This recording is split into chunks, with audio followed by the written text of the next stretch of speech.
Another day, another draft. It is draft 7 here in our 2024 quest to do a draft here in a best ball tournament every single day. Today, the big topic on hand. Who are the second round picks we actually like? Is there somebody that we can talk ourselves into? And this has been a pain point I know I've heard in the comments after the fact. I've heard in the chat so far. And I've seen myself as like the second round of drafts right now. Not a lot of comfort, a lot of question marks, some of which we've talked about already. We are going to figure it out today. Who's the second round guy we can trust? Of course, the draft already kicking off here, as always be the case on Splash Play. We got a hot start going, so we will see if we can make a good draft today. That's always going to be the goal here. Of course, my overarching goal of everything here in our 7th draft. It is February 6th, 2024. My mom's birthday, actually. So if you want to smash that like button here, nothing makes a 59-year-old woman happier than hearing her son is getting YouTube likes. So please smash that like button here in the name of my mom. But yeah, I think that the main goal of here is still the same one. Getting my key 4 here, my guys that I think are a little bit undervalued in ADP, guys that I like a lot in terms of the rookie class. Jane Daniels, of course, the QB who's been storming up in some of the draft rooms we've been in. Audric Estime, my rookie running back, who I like a lot. Now has come up about 30 picks already, maybe getting to a point where guys like Legendary Upside talk about Audric Estime. Maybe I won't be able to get him at a reasonable ADP. Troy Franklin, a guy I actually saw Davis Maddock in my For You page talking up Troy Franklin. Of course, if you've been watching these videos, you've been on Troy Franklin Island for about a month now, but I'm a big fan of him as a guy who can go late in the first round, and right now ADP-wise, cheaper than guys like Keon Coleman. And of course, the tight end, Brock Bowers, the premium pick. Still think he's a little bit undervalued for where he's going to be going ADP-wise. Ben Sinnott would be the value version of that. Guy who doesn't get drafted very much, but I like a lot at tight end. So those are our 4 horsemen here that I'm always trying to get in a draft room, and I've not gotten all 4 yet, so the dream is alive here once again. But we are on the clock. We have 2 picks that I've had vocalized some of the flaws of, potentially Jahmyr Gibbs. Obviously, another year of David Montgomery being there, not great for him, even though Gibbs do expect to make a leap in year 2. Kyren Williams, a guy as well that does feel like they could bring in a pass catching back, does feel like they could bring in somebody to lessen his workload. I am going to go Gibbs here, though. I have some concerns about the ADP, but if you're going to get him, you have to get him here. So Gibbs, hugely talented guy. Some running backs yesterday I saw tweeting their own rankings, including Breece Hall. And Jahmyr Gibbs, a lot of your favorite running backs have Jahmyr Gibbs amidst their top 5, despite only 1 year of him doing what he did, of course, this year for the Lions. So I have to keep an open mind to Jahmyr Gibbs just because I think the talent's there. But I really do think you could have a situation where, yeah, he's giving you, 500 or 500. If he gave you 500 all-purpose yards in a game, you'd probably really stoked. I think there's a lot of situations where he gives you like 100 all-purpose yards a game, but the touchdowns aren't there quite as much. The PPR points, obviously half-point PPR and underdog, not being there as much. That's my concern for Jahmyr Gibbs. But we're in the second round now, so we kind of have to talk about these guys coming up. A.J. Brown goes in the second round. Obviously, he's a 1-2 pick. I can get Kyren. I could be a real running back figgy and get Kyren. Nico's on the thumbnail, but we took Nico yesterday. Man, this is actually this is an okay deal for Kyren, because I think that if he doesn't get jobbed out, if he doesn't get another guy coming in, fuck it, I'm taking Marvin Harrison. I think if Kyren were in the second round, though, he would be the answer to the question, the answer to the issue of who to take in the second round. Kyren in the second round, you could talk me into. Kyren going top 6, which I've seen in a lot of rooms so far. That's a question that I have, because I do believe that it's going to be hard for him to really have that same Christian McCaffrey role. But this worked out really well for D-Rap or Dr. Rap here in the 9 hole, because he got Puka and Kyren, and that is probably not the most common duo right now. I'm sure it happens time to time, but probably not the most common duo. I started out early with that Ram stack. Shout out to Bindles here. Happy birthday, Mama Spags. I appreciate that. And also, another 269 chat. Bindles really showering me in money like a common strip club whore. But I appreciate that here. And thank you guys for being here live. Of course, super chats, though, the easiest way to get to my heart. And Bindles knows that. So that's why he is a special man that I'll promote. I actually did see Bindles popping up on my YouTube feed for his first draft of the year. So Bindles getting some algorithmic love there. So check out Bindles' channel if you want to support one of the good guys here. And our beloved little Splash Play community, of course, the Squirt Squad, alive and well. Support each other as much as you can. Support me. Sharp play for MHJ. I think that's the thing with MHJ is like, he's too deeply priced, but he's not going to get cheaper. Like, he's not going to come down in price if this is where he is at the beginning of basketball season. The way that he would come down would probably be he goes somewhere. And again, he's that T. Higgins to a Jamar Chase, I think is the one thing. But really for me, like if we're going to talk about second round picks, yes, if Kyren Williams is going to fall, I think he'd be the best second round pick. With where it is right now, like Debo, I don't know what Debo did to warrant people wanting to go 20 spots higher, 15 spots higher than where he was going for the most part last year. I don't get that. Brandon Ayuk, I like a lot here, but he didn't even go in the second round. He now got bumped to the third because people are, I guess, just chasing that Debo thing. Rashee Rice, obviously, we'll see what he does in the Super Bowl, but another player, too, that I expect. I think the Chiefs are going to bring in somebody. Could be a vet like a Mike Evans. Could be, I don't think DeAndre Hopkins would get traded, but maybe they do that, finally make the move that he wanted last year, and the Chiefs didn't seem like they wanted to pay his price tag. Rookies as well. Again, Troy Franklin going to the end of the first round, maybe getting to the second of the Chiefs would be a thing that I think is in play. There's a lot of ways here that we run into a different situation for Rashee Rice, so he's like, to me in the second round, one of my least favorite picks, because I think you could talk yourself into more at receiver. You could talk yourself into Nico.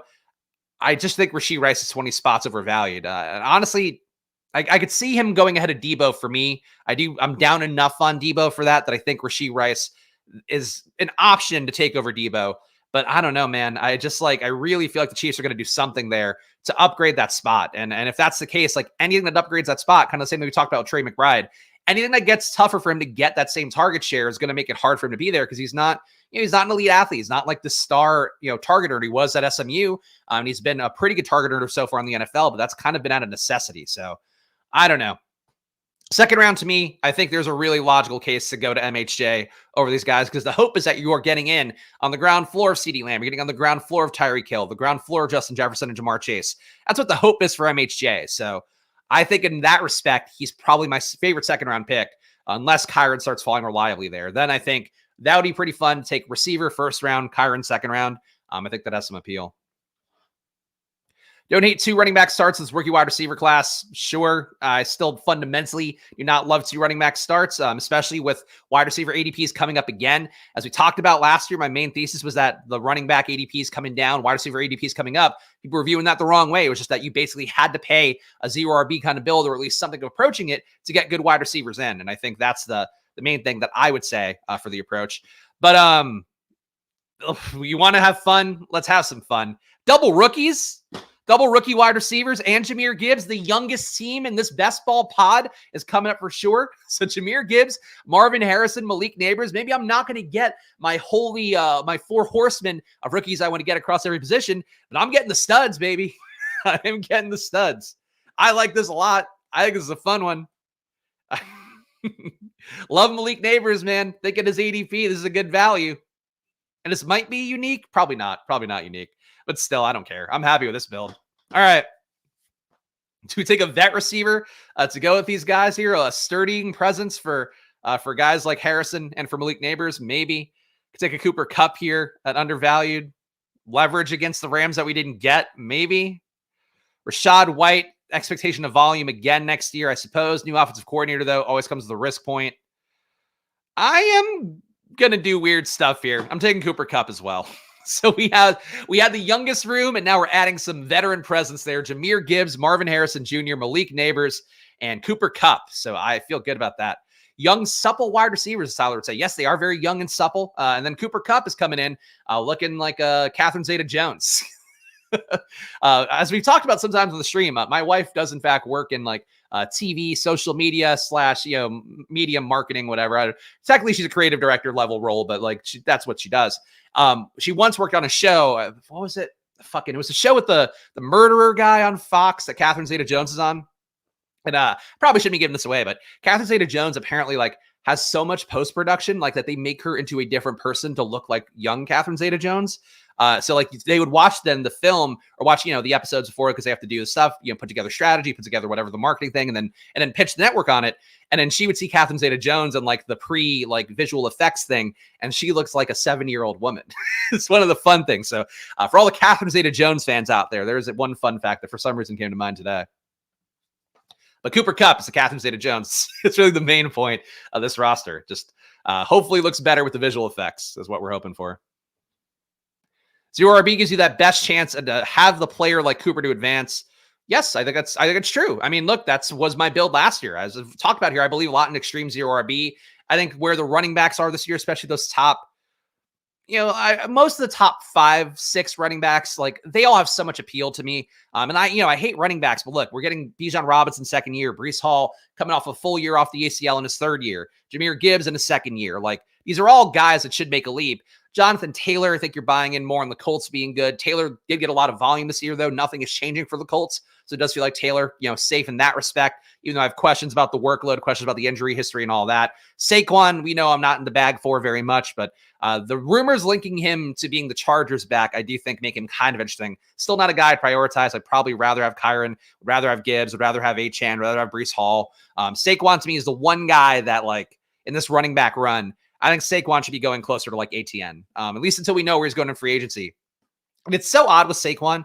I know this has been like, the drum beat from Splash Play from me for years now, and it's been right for the most part. Like Saquon, just an analytically not a good back, a guy that gets there from the volume, had some good days this year, but certainly, like they were hard to find for the most part because he was only getting there in really outlier ways where he caught like a 30-yard touchdown and things like that, or he got 40 touches in a game kind of things. Saquon's the one guy here that I don't get because for free agency, everybody's like, oh, we don't know where this guy's going to play next year. Drive down his ADP. We can't take him. And then for Saquon, it's like, yeah, he wasn't that great last year. We don't know where he's going to go, but fuck it. Let's take him. It's like even higher than last year. I don't get it. I think Saquon, man, like is one of those guys that people remember the good times at Penn State. I'll never forget him and Sam Darnold trading blows in the Rose Bowl. It was a very fun game. That's fucking 7 years ago now. It's a very long time ago. We have to like adjust to where guys are in the current reality. And Saquon is not a top 15 back in the current reality. Maybe he gets there because he goes to the Chargers and Jim Harbaugh wants to give him 30 touches a game, including 10 passes. Then yeah, he can get there. That's not where you should be priced at now. That's where you should be priced in April and May. I don't know. All right. We got a pick coming up here. Of course, we are getting some nice wide receivers. Do we take Rome Odunze? Again, not the biggest fan in the world. Do think he is a little bit overloved by people that saw Washington and didn't realize that they are just kind of an air yard merchant team. But he is a rookie running back or a rookie wide receiver, and we got a theme going here. So we got the top three rookies. One of them is going to get a sick landing spot. You got to think. Fucking Ben. Then our Odunze caper is here. Yep, it happened. So teams so far, Jahmyr Gibbs, Marvin Harrison, Malik Neighbors, Cooper Kupp, Rome Odunze. We love young wide receivers. I think this is the class, man. People wanted to shit all over last year's class, and they had some flaws for sure. A lot of slot guys, and Quentin Johnson was a big outside target who did not get there in terms of his run out and his own ability to produce in year one. But for this year, like these guys are all ready for prime time. Odunze, of course, you guys have heard me give the case against a few times now, but I think the question for Odunze is just, is he athletic enough to be doing what he did in college and the pros? I'm not confident in that, but at this point with the build we have, I think it's a fun one. So we're just having fun, man. Sometimes you got to draft and have a good team that you feel is nice. Makes you feel good inside. Elite tight end makes sense here as well. Again, we have the young team going, and I just don't hate doing that. And I know I'm going to get a lot of DK Metcalf this draft season, so we'll get another share of JSN here. Adam as our fifth receiver, and now we will probably try to dial back on receiver for a little bit. I also just frankly have to get accustomed to the fact that AR is now going at 50, 45 reliably now. That's going to be there.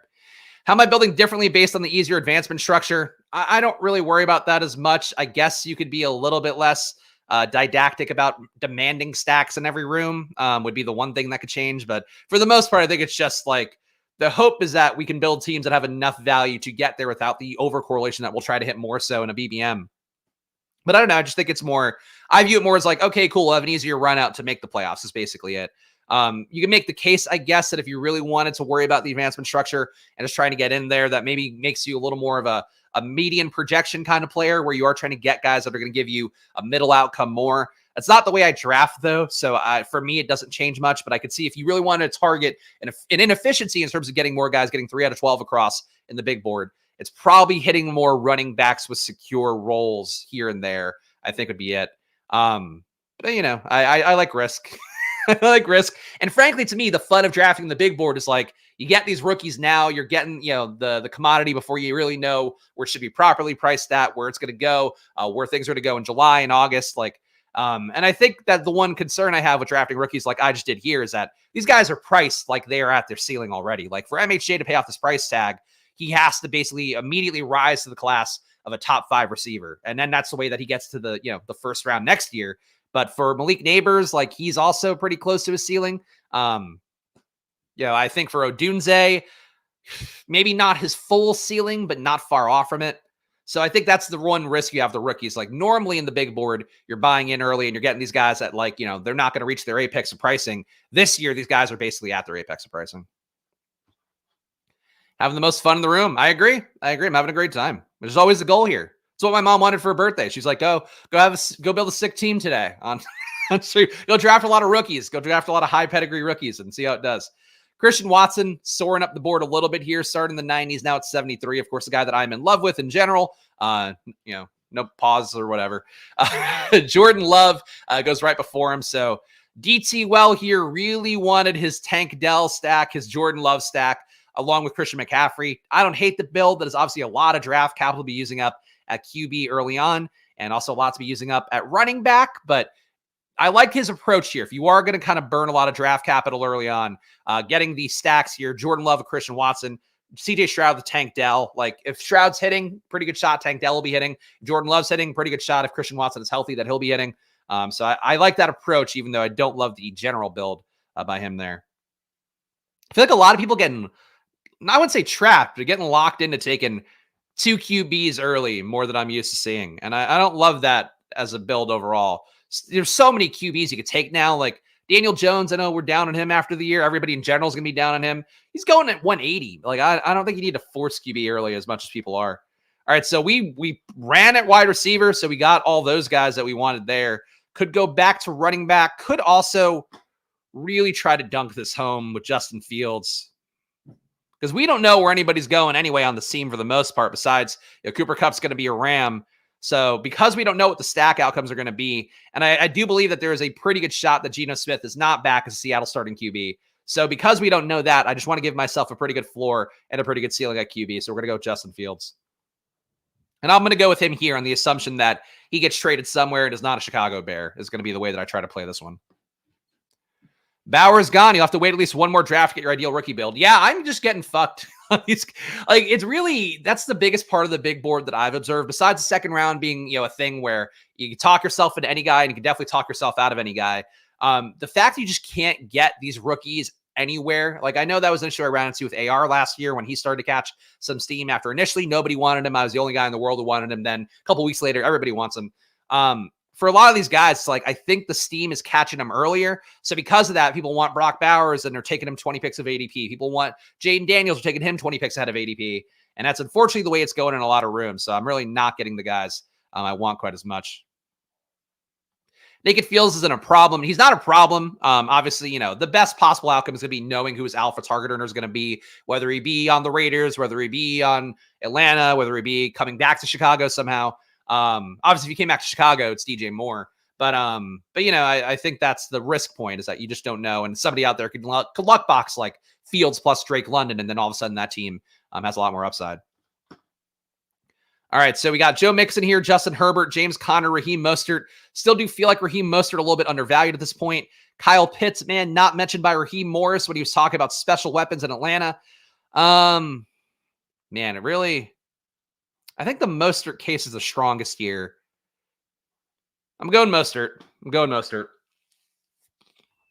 Really was thinking tight end, but I don't know that we need tight end. We do need to dig out a little bit at running back here. So team so far, Justin Fields, Jahmyr Gibbs, Raheem Mostert, Marvin Harrison, Malik Neighbors, Cooper Kupp, Romo Dunze, and JSN is it so far. Good mix of youth and veteran experience that'll carry the team to the finish line. Any stance/takes on Jacob Cowing? I've heard the name. He was not amongst the top players that we looked at in the mock draft, I don't believe. But let me see if, I'm pretty sure we should have him in the sheet. Checking it on a different tab that you guys cannot see on screen, unfortunately. Put him in over J. Michael Sturdivant, who I don't think is going to get drafted. Jacob Cowing.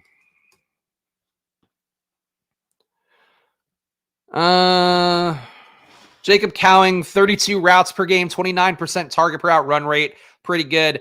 0.164 EPA per target, not good. 56 air yards per game, not good. 6 intended air yards per attempt is actually the lowest in the class besides Malachi Corley. That's not good.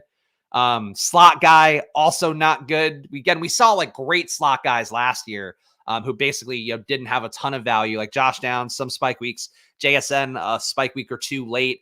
But slot guy plus not great in metrics. I don't think Cowing would be a guy for me. I think if you're going to take a flyer on somebody as like a slot guy that maybe can get a role, I think Lad McConkey more appealing. But I think really like mid to honestly any pedigree slot guys overall, just a little bit less valuable if that's the only trick they're bringing to the show. And again, like JSN last year was like, or not last year, but the year before when he played his full go and didn't have the hamstring issue, he was great. Like he was great in every advanced metric. So was Josh Downs. Those guys were pretty good this year. For Jacob Cowing, though, he's looking substantially worse than those guys. And I don't think he's going to have as good of a draft capital. So for me, no Jacob Cowing, but, sure. I get it.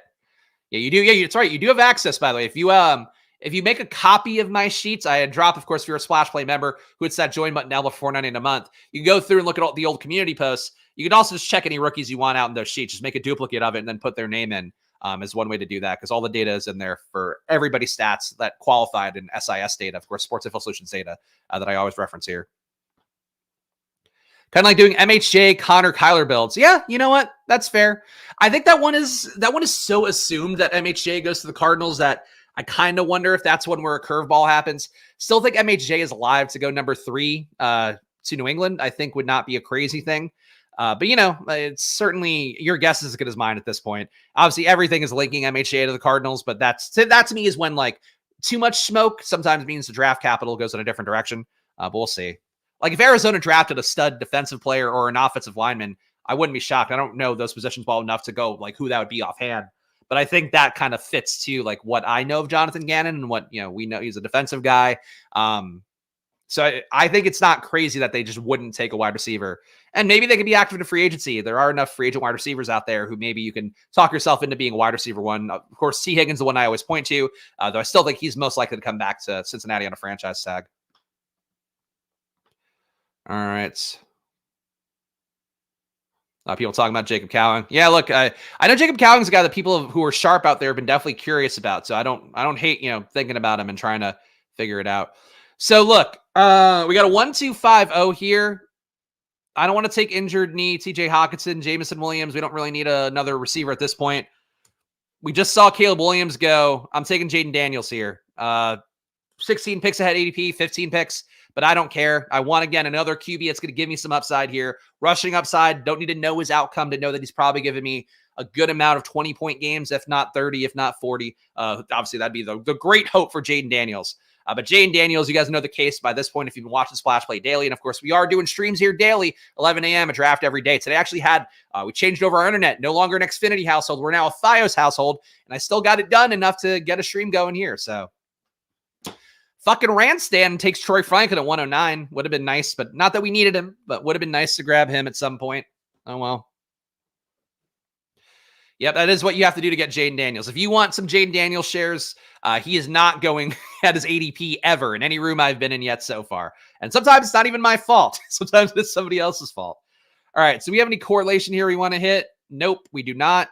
Really no receivers I'm dying to get. As I've mentioned before, I do have a pretty good belief in Devin Singletary. Think he comes back to Houston on a 2 or 3 year deal, or he goes somewhere else that values him even more and pays him more money, and they'll be incentivized to use him even more. So Singletary, to me, another player to add to this room that I feel pretty strongly about in terms of the run out. Justin Fields, Jaden Daniels at QB is my team so far. Jahmyr Gibbs, Raheem Mostert, Devin Singletary at running back, Marvin Harrison, Malik Neighbors, Romo Dunze, and JSN. Youngest wide receiver room here, being aged up by Cooper Kupp, the Catherine Zeta-Jones of wide receivers. If you guys are watching live or after the fact, please do subscribe down below. Please hit that like button. Please leave a comment as well. Even if you just leave an emoji, leave me your favorite second round draft pick. Whatever you want to drop in there, please just drop a comment down below as well. Of course, Splash Play on that march now to 4K subs, to 5K subs, to 10K subs. And I'll tell you, at least for this part of best ball season, the most consistent best ball draft streamer you're going to find out here is right here, the guy who's pointing to himself. So please subscribe here and join the journey. Come in, have some fun. And of course, if you're in the chat too, don't be shy. Feel free to hop in, chime in. I think the most welcoming community here in the world, at least that's the goal, is going to be in that chat. So Squirt Squad always ready for you.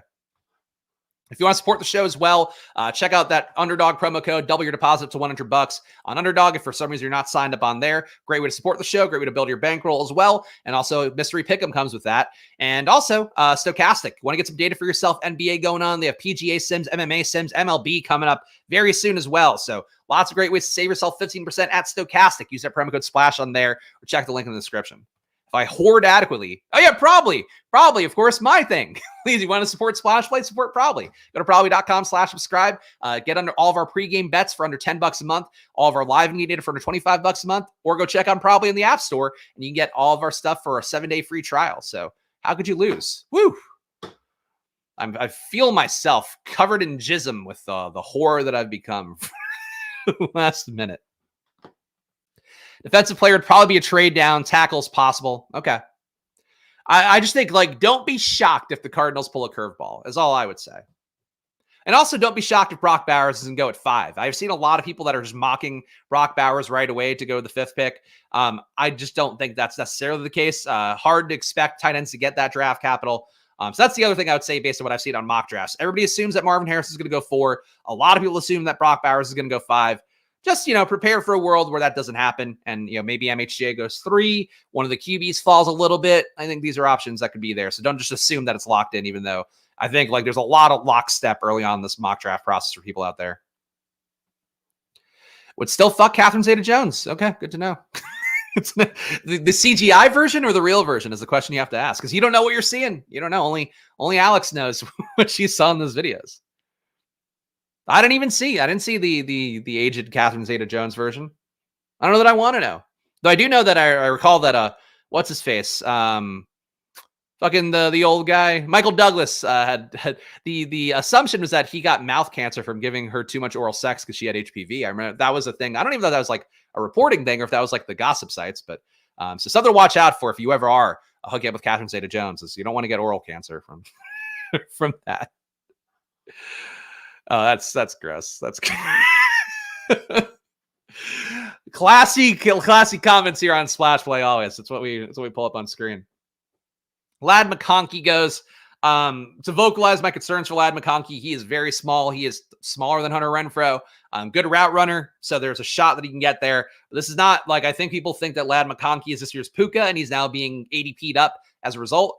He is not as athletic as Puka. He is not a guy that can give running back touches to. He is diminutive.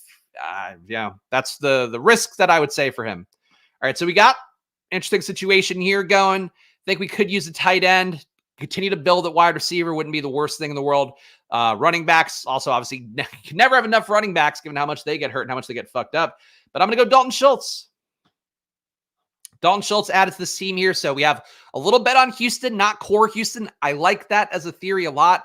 Some chance that Houston moves away from both Singletary and Dalton Schultz. Definitely Houston, a team that I know Brock Bowers mocked less so to Houston than the Chargers. But if Houston got Brock Bowers, that would do two things that we've talked about here. Number one, would really hurt Nico and to a lesser extent Tank.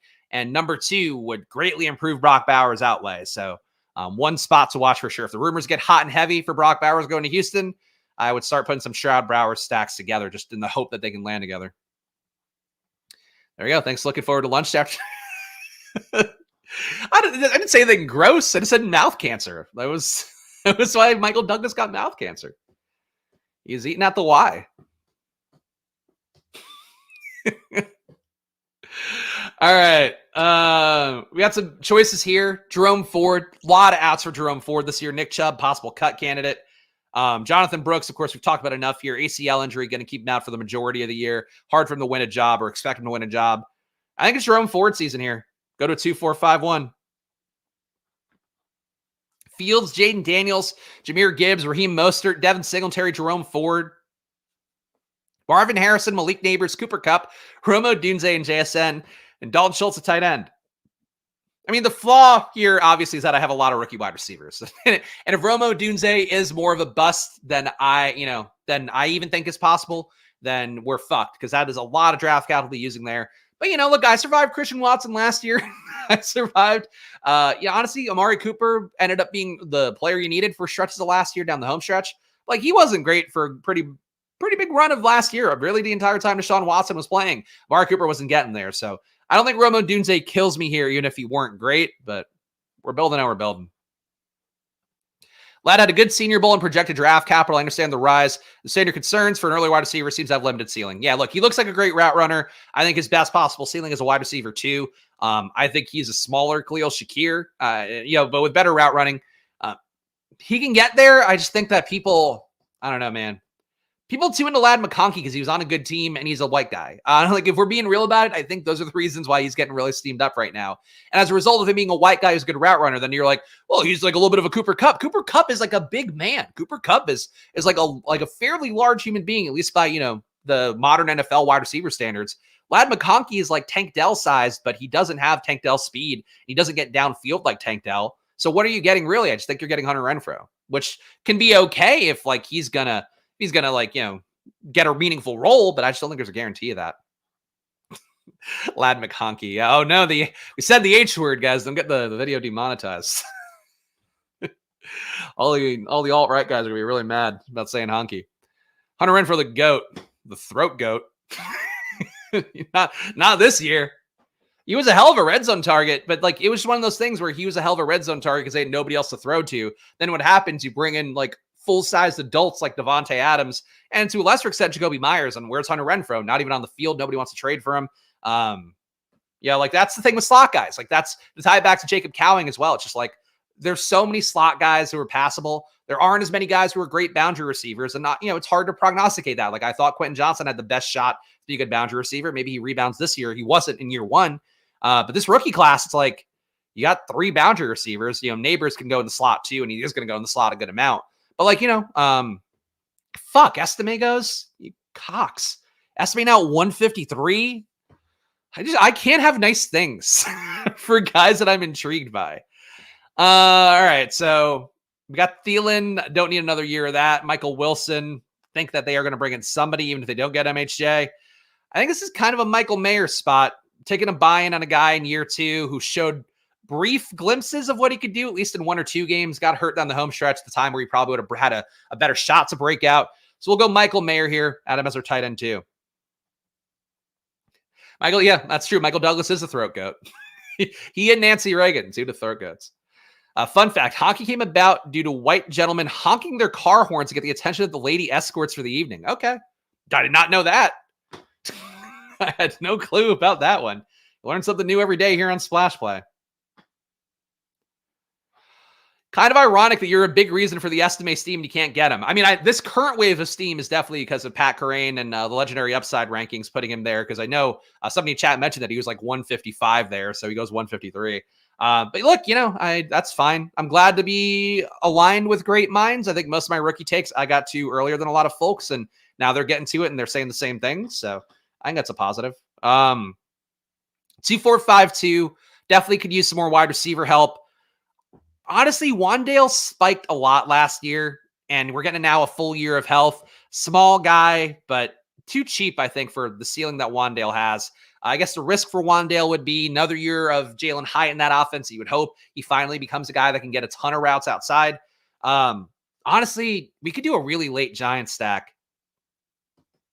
Giants probably too cheap right now. If you can get Waller at 149, no lock that he comes back to the Giants, but look, Waller was going 50 last year. That was an incorrect price point for him. But 149, and then you get Wandale right after that, and you get Daniel Jones at 180, and you get Jalen Hyatt for like 200. I think the Giants are back live as like a fun bailout stack that we know most of the guys are going to be back in the mix. So there is still a faint shot that I guess they move on from Daniel Jones somehow. How they do that, I don't know, but they'd have to get creative with the cap. Neighbors might be a giant too. I think he's going to be a giant of talent. He's not giant size-wise. He's billed at what? Billed at 6 foot 200. So we're probably talking 5'10", 190, maybe, somewhere in that range. So that's where Neighbors is a little bit behind these guys. But he's Tank Dell if Tank Dell had 99 juke on Madden. Like that's what Malik Neighbors is. So I don't know. I think Neighbors to me, I would take over Odunze. Currently, I would say I would take Neighbors over Odunze 10 times out of 10. And I think those guys aren't close.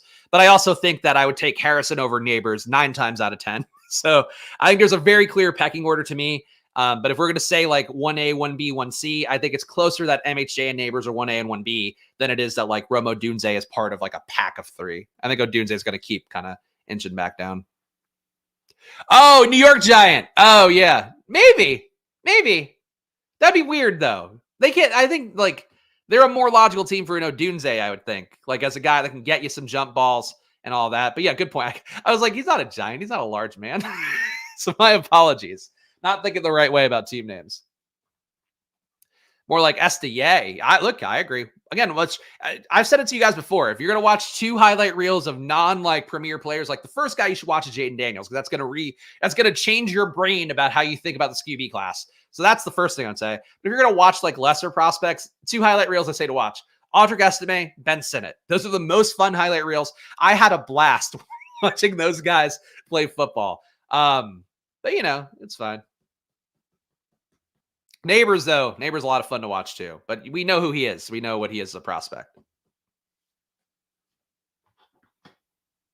And Neighbors, though, again, another highlight reel to watch. Watch all the highlight reels if you can. If you really want to dig deeper, watch the full games. I do that sometimes. But I don't try to act like watching the film of the full game is going to tell me something meaningful. I don't know. Like, I'm not going to read that well into it. I just kind of want to see how a guy plays in the flow of a game. Is he commanding targets over and over again? So that's where like Neighbors and MHJ, I've already watched a few of their games. Like, I feel like those guys have checked every box. Odunze, I'm scared to watch a full game because I don't want to fucking get roped in like all you guys do. Because I know from watching enough of his highlight compilations or whatever, and full game, like summarized compilations, that Odunze, to me, just don't see him getting a lot of separation. Just don't see him getting into space. You know, that's the concern. Am I going to do a showdown show? Yes. I think the plan is to do one on Friday. So showdown show coming up on Friday here. We'll run the sims. We'll do all that stuff. And probably data we're figuring out in the back end. If you've been wondering why the Super Bowl stuff isn't up, number one, it's because our data doesn't come in until the week before a game. So that's part of why we don't have Super Bowl stuff up. But I think we're also like running into some issues with our API because some books don't have Super Bowl things labeled the same way. We should have that sorted out over the next few days, but just something to keep an eye on if you are in probably data. But I think the goal is going to be that we just do this normal showdown video for Super Bowl, and then maybe take a look at props. But honestly, like, the prop menu is so huge for the Super Bowl. I was going through Pinnacle's lines yesterday frankly, to just do one fact check on our probably data, one of our sources. But also, like, Pinnacle has like 700 markets for the Super Bowl. Like, it's fucking insane. So there's a lot of bets out there for sure. APIs are dicks. It's true. Learning how to deal with stuff with APIs has like been one of the biggest adjustments for me for sure. One guy here who we have not talked about a lot. I know I've drafted Jalen Polk on stream. I do think there is a shot that he's a better pro than Romo Dunze. But Xavier Leggett coming up here. Dr. App. Okay, he's hearing it too late, so he's not taking him. Leggett, I think, would fit this rookie build as well. Oh, man. Gus Edwards here. He's a free agent, as we talked about yesterday. I think Leggett's the most fun pick here to add to our milieu of rookies. So Xavier Leggett, what are the issues with Xavier Leggett? He's a little bit old. He's 23 years old. Leggett, though, as I've mentioned here, just looking at the pure numbers of it all, I think Leggett looks the most like A.J. Brown in terms of his performance out of any of these guys here. And I know I feel like I throw around A.J. Brown comps a little bit too much. But Leggett, 0.52 EPA per target, was great out wide, or very good out wide, a 0.32 EPA out wide, out of the slot to a 0.76 EPA, and his targets were split, 4.3 targets out wide per game compared to 3.6 out of the slot. So you're talking about a guy that can move around the formation, still be productive all those spots. Downfield as well, 1.8 targets a game for Leggett, a 1.1 EPA. So in this class, it's Troy Franklin, it's Harrison, it's Neighbors, and it's Leggett, who are like great downfield guys who can really capitalize on targets 20-plus air yards. So Leggett to me is really interesting. You know, the question though is his age is like not great. I think he's had some injury history as well. So those are the question points for Leggett, but I still think he's undervalued for what he is. All right, so we got Gus Edwards here. Again, he's another guy that if he goes back to the Ravens or somewhere else, can be a touchdown hound kind of guy. And that is definitely a build that I like to get late. The AJ Dillon type we've talked about as well, where just a guy that nobody's drafting, but there's a world where a team just needs a power back in free agency and they go, who's available? Oh, fuck, it's AJ Dillon.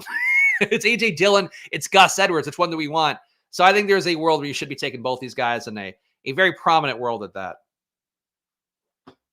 There's one running back who I would like to get as well that I'm not going to say his name out loud because if I do, somebody will draft him much like Beetlejuice here. If I say a running back's name, somehow he disappears within the next round or so. Leggett is the most upside of those three. You're saying, wait, Leggett has more upside than which three? Because like in terms of the deep ball guys, it's Harrison, it's Neighbors, it's Troy Franklin, it's Leggett. I think Leggett's a clear number 4 in that group to me. But I think Leggett is like probably, I think Leggett's number 5 receiver in this class to me. In terms of his ability to get on the field. Now, Brian Thomas, that's not fair. He's number 6. This is a really fucking good wide receiver class at rookie, by the way. Oh, out of the late guys. This I agree with. Polk, Leggett, Walker. Walker, we've talked about, just he was the beneficiary of Drake May forcing the ball downfield aggressively. I would really have a quizzical eye. I would really have like some skepticism towards a guy like Tez Walker, just because like 170 air yards per game, it is hard to fail getting that many air yards, and his numbers don't show a guy who had the upside getting that volume. So I really, Tez to me is one of my more one of my less preferred guys is the best way to say that. Do you all see the Eagles are playing a game in Brazil? Yes, they are. The Smiling Friends went to Brazil. If you guys are familiar with that incredibly weird animated show. And now the Eagles going to Brazil, Friday Night Football. Though not the first Friday Night Football ever, as the Twitter community notes told me. It is, in fact, there was one in 1970, an opening week game that was on a Friday night. So fun fact there, if you want to bore your friends. You can bore them with that little bit of information. Just like the potential draft capital for Tez, maybe. If he's like, again, if he's a combine superstar, it's going to change the equation, but it's hard to perform as mid as he did with the opportunity he had. Like, pretty sure he had the most air yards per game in the class. He had 162 air yards per game, most in the class. And then he had on those plays a 0.2 EPA. So that's like where it's really fucked up, is that he got 3 downfield targets a game and still had a 0.2 EPA. That's like really bad. That's really inefficient. So who's it on? Is it on Drake May or is it on him? I think it's on Tez Walker more than it is on Drake May. Drake May at least is willing to get the ball downfield. So I don't know, man. I think Tez, if he's a beast, if he's the fastest guy in the class or whatever, like I'll see why he comes up and I'll be willing to go there. If he runs slowly, like if, this is the case for most guys, but for Tez in particular, I just think that he's potentially to me like a UFL guy if he's not fast. If he's not an elite athlete, he's potentially a UFL guy. Think I know the running back? Yeah, you do, fucking Travioli. He took him. It was J.K. Dobbins. J.K. Dobbins goes to Travioli. Another guy I'd like to get a share of because I think he's too cheap, and he is an elevated version of what we talked about for Gus Edwards or A.J. Dillon, where J.K. Dobbins is going to land somewhere and probably, if he's smart, he's not going to hold out for a huge contract. He's coming off another injury. He's going to go somewhere and again, if he goes to Minnesota, all your Ty Chandler dead because J.K. Dobbins is better in every facet of football, I guess maybe besides being healthy, than Ty Chandler. So J.K. Dobbins, one of the steals of this area, and our guy Travioli got him. And Kenneth Gainwell, who, again, we've talked about in the past streams, and I'm going to keep repeating points every stream because I know we have new people watching every day. Kenneth Gainwell, DeAndre Swift not currently under contract. So Gainwell could be the starter for the Eagles, and that's a very possible outcome. And he's going here at 197. So 2 good picks by Travioli. You got them both, Travioli. You got them both. Great minds, right? That's what we're going to say. That's what we're going to say for this one. All right. 2572. And I feel like we've got a good base here, so I'd like to put on a few more. I'm going to go with my own thesis here. I'm just going to go with A.J. Dillon. I think A.J. Dillon was absolute ass last year, but we've seen this happen now for enough years in a row where people just are like out on a running back because he wasn't that good last year, and he's still like young enough. Like A.J. Dillon, I think, is 26, I want to say. So we're getting into the danger zone for a running back. He's 25, not even 26 yet. So I think for A.J. Dillon, and guys like A.J. Dillon, people are always more excited about, people are drafting Le'Veon Bell right now on Sleeper for their dynasty teams because there's a shot, because he said on Twitch that he wants to play for the Steelers.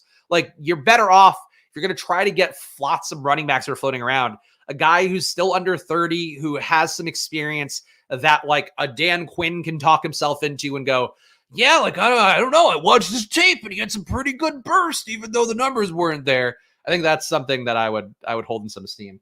Also, why did my thumbnail go away? All right, well, fuck it. I didn't realize I've lost my branding all stream.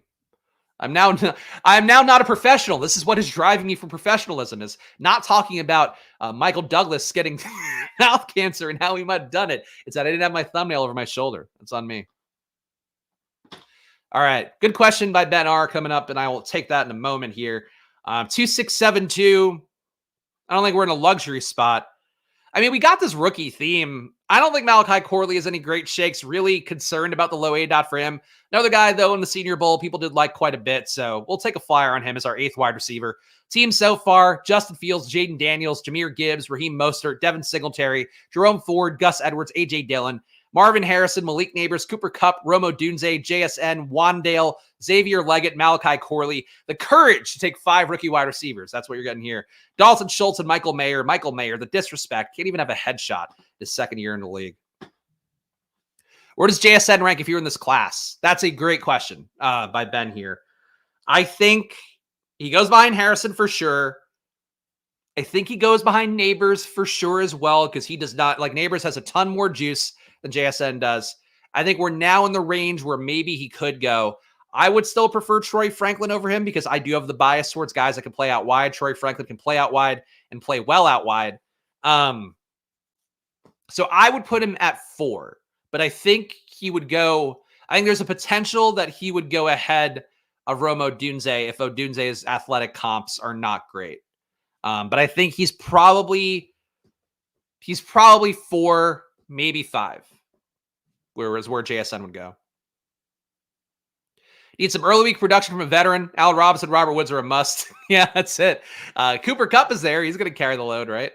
I think Cooper Kupp is still, to me, I know, again, hamstring stuff, not great. Another year of age. Puka Nacua taking a leap in year 2. All things that are not great for Cooper Kupp. Cooper Kupp shouldn't be going at 50. Like, I just think that's still wrong. I know I've been in the bag for some of the aging vets here. Guys like Diggs in the second round. Though Diggs now down to the 3rd safely? Yeah, Diggs is now safely down to the 3rd. I know I've been in the bag for some aging vets, but like, if Diggs is going to be going here, I think Cooper Kupp shouldn't be going here. I think Cooper Kupp should be firmly in this range. We're going to say, here's a bunch of vets that probably the best days are behind them, but we still can give you 30-point games. That's where Diggs, Adams, and Kupp should go, I think. If we're going to knock them all down. How high would JSN go if we knew Lockett was gone in free agency?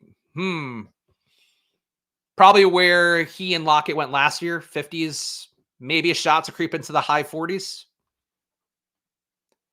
Time of the year to buy vets. Yes, the uncertainty of free agency. People really do not like drafting guys without knowing where they're going to go in free agency, even though obviously some of these guys you could assume are going to land in a good spot. Out on Diggs, think it's all but a done deal. He's out in Buffalo, won't find a better situation. I don't think that's true. There's a lot of good situations out there, especially if you're paying whatever they're going to have to pay to get Diggs. Like, you have to keep in mind that whatever front office acquires him, whatever coach acquires him, is going to be deeply motivated to get him to pay off whatever they're giving up for him. And he's an alpha target earner. And I think, too, if he's coming in, you're going to give him those alpha targets because you want him to not be a toxic disaster in the locker room. So I think Diggs actually has, like, is he out of coming back to Buffalo and they have to placate him and keep the relationship right? Or is he out of going somewhere else that desperately needs a wide receiver one? Yeah, there's less of those jobs out there, but just because of Diggs' pedigree and who he's been downfield. Frankly, like, how he's been great everywhere. Like, he's been really good in terms of what he did. It's just last year shit ran bad. But I think he doesn't want to be there. I do think you're correct about that. Let's see. JSN's overvalued at the moment. No bueno last year. It's just, again, like, he and Quentin Johnson are the same thing. It's like they didn't get the real opportunity because of the fact there were guys who were entrenched vets ahead of them. And for Quentin Johnson, too, like, you can make the case he should have beaten Josh Palmer. But in that offense, Josh Palmer's played, both roles there. He played the Keenan Allen role. He played the Mike Williams role. You get why, like, Quentin Johnson wasn't going to beat that out after just, 1 year of practicing and not getting the full starter level reps.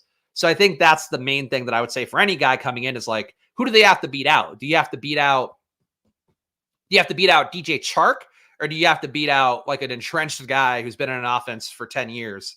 I think it's harder to beat out those entrenched guys. Much easier to beat out flotsam receivers. But even then, like, really think Terrace Marshall should have gotten any shot to play for Carolina last year. But because the new regime had spent money, like, he wasn't their guy. They then had spent money on Thielen, spent money on Chark, drafted Jonathan Mingo. Terrace Marshall couldn't even see the field, even though I still think he was probably, if not the best receiver in that group, the second best, probably. I don't know. I don't know. I don't think you should say anybody sucks at this point. It's been 1 year. 1 year of a bad run out. If Quentin Johnson went for 1,000 yards and 10 TDs this year, it just wouldn't be the most shocking thing. Maybe in that Chargers offense, it would be a little bit shocking, but it wouldn't be shocking to me fundamentally. All right. 2682. Definitely needs more running backs. Rookie running backs in this range, not doing a whole lot for me personally. Will Shipley is a volume guy who is not very good. Can he land in a spot that just feeds him? Maybe. I'm going to take Shipley. I don't love it. But he can get drafted somewhere and be useful, even though, again, with Shipley, the thing with, we talked about it, the comp is Jonathan Mingo. Jonathan Mingo, people liked him. Not looking at his numbers at Ole Miss, they liked him because he looked like A.J. Brown. For Shipley, he looks like Christian McCaffrey. He's not as good as Christian McCaffrey. He got fed goal line work like Christian McCaffrey. He's not Christian McCaffrey or anything close to it. Time of year where a lot of guys feel like they'd be sick in KC. If you're a person who's either thinking about these teams yourself or doing content and you're not in your mind mocking every wide receiver to Kansas City, every tight end to like the Chargers, like I think you're probably doing it wrong. But yes, I agree. This is the time of year where we imagine the best possible landing spots for these guys, and then they end up in a much worse version of it. Or even like for Dalton Kincaid, who I think Buffalo is one of the landing spots I thought would be good for him. He got the landing spot, but it's like, okay, we're going to play you with Dawson Knox until Dawson Knox gets hurt. And then also you still have Diggs there. You still have Gabe Davis there. You still have Shakir there. You want these guys, if you're going to get them, you want them to come into a pristine situation like a Sam Laporta, where he comes in, there's nobody blocking him at tight end, and also there's no wide receiver too. So that's how it works out well for those kind of outcomes. Peyton Manning nearly 3 times more interceptions than TDs his rookie year. That guy totally sucks. Yeah. Like, you guys know my thing at this point. Like, you could certainly write guys off. I'll tell you guys, like, I wrote off Kyron Williams because of how bad he was his rookie year. A minus EPA player, added nothing. And then he kept some of the same traits. Like, was still a minus EPA pass catcher this year, but he really got there in the run game. Like, I think that's where you expect growth from guys, and you hope they can be meaningful improvements. Kind of think that Greg Dulcich is a little bit undervalued. Obviously, him being hurt last year was not great, but going into a new offense, possibly one that loses some alpha target earners at receiver, I think Dulcich is going to be my pick here for tight end 3. So my final team, Justin Fields, Jaden Daniels at QB, Jahmyr Gibbs, Raheem Mostert, Devin Singletary, Jerome Ford, Gus Edwards, A.J. Dillon, and Will Shipley at running back. At wide receiver, Marvin Harrison, the rookie bonanza, Marvin Harrison Jr., Malik Neighbors, Cooper Kupp, Romo Dunze, JSN, Wan'Dale Robinson, Xavier Leggett, and Malachi Corley. Of course, if you watch the video, you know by this point which guys I actually like and which guys kind of landed on the roster. Dalton Schultz, Michael Mayer, Greg Dulcich here. Shocked I didn't take Sinnott. I took Sinnott yesterday. So I think that was the thought process there. I just have to force myself to not do the same things over and over again. And Sinnott's got a great out well at the combine. Like, he is unfortunately a guy that I think looked fantastic in terms of the visuals, what he does after the catch especially, but he's got to be Musgrave tier athleticism, I think, for him to get the draft capital to be the player I want. So that's why I'm not taking Sinnott, but Travioli does. There we go. Travioli gets a taste of some of my boys here. You got Dobbins, you got Gainwell, and you got Sinnott. So I do like Travioli's draft there down the home stretch. And Sinnott and Brock Bowers own a 3 wide receiver build. All right. Travioli did a nice job today. Wide receiver average age is like 22.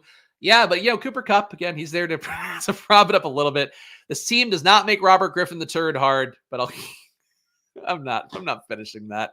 There we go, guys. That's our draft for today. Got another one coming up tomorrow at 11 a.m. So please do subscribe down below. Please hit that like button. Please leave a comment. Again, leave me a comment if you want to talk about any of my picks. You want to ask me about a guy what my take is. If you also just want to leave an emoji or a letter down there, just whatever you can, leave a comment. Helps us out here. Get seen by more people. And of course, smash the like button and subscribe here. Underdog as well. You guys saw me drafting on there. Couldn't recommend it enough. Big board, 200K to first place. A lot of fun, even if you are just putting in a few entries right now. So use that promo code SPLASH and double your deposit to $100. Save 50% on Stochastic with the promo code SPLASH as well. Check the link in the description. All their data, all their tools at your fingertips for 15% off. Do that for yourself. Probably, my baby. You want to support Splash Play? Support Splash Play, but also support Probably. Does a great job, of course, getting you the winning bets every day from the top sports books around the world. Check it out for yourself. Making improvements there every day as well that you should be really excited about if you are a paying member. And our guy Jason, if you guys are familiar, OG Mans fan here, has won over a couple $1,000. Now 10x the yearly cost that he paid for Probably, which probably should have charged more. It's in hindsight, but Jason's making it work. You can make it work too. So check it out for yourself at probably.com or check the 7-day free trial by searching it on the App Store. Shout out to all these fine folks help us put on the show every day. You too can get your name on these credits by hitting the join button down below, $4.99 a month, and keep it going here to help us put the show on every day and continue growing. And I'll be back tomorrow for more. So follow me at Chris Spags. Follow the show at Splash Play Pod. And I will see you guys then. Enjoy your days. Good luck. Bye.